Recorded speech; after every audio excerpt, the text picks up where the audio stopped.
পুৱাই গোবিন্দা উপস্থিত হ'লগৈ কামাখ্যা মন্দিৰত। গোবিন্দাক সংগ দিলে বলিউড অভিনেত্ৰী ইহানা ढिल्लोने। धन्यवाद देता हूँ फेरी प्रिया का कि उन्होंने पहले मुझसे कहा कि मैं यहाँ पे आऊँ, और बहुत शुभेच्छाएं प्रदान करता हूँ। यहाँ के सब जो मेरे सीनियर्स हैं, अच्छे आर्टिस्ट हैं, और हिंदी फिल्म्स हो या जो यहाँ की असम की हो, जो लोग यहाँ पे वर्क कर रहे हैं, उन सभी के लिए मेरी तरफ से बहुत शुभेच्छाएं प्रदान करता हूँ। ईश्वर से प्रार्थना करता हूँ कि वो कामयाब हो।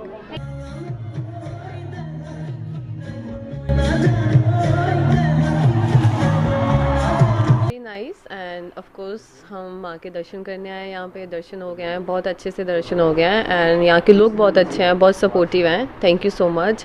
मेरा फर्स्ट टाइम है यहाँ पे, मैंने बहुत सुना था टेंपल के बारे में बट मैं कभी आई नहीं थी, बट मेरा फर्स्ट टाइम है यहाँ पे एंड ऑफ कोर्स एक्सपीरियंस बहुत अच्छा रहा एंड माँ का आशीर्वाद है तो वापस आते रहेंगे।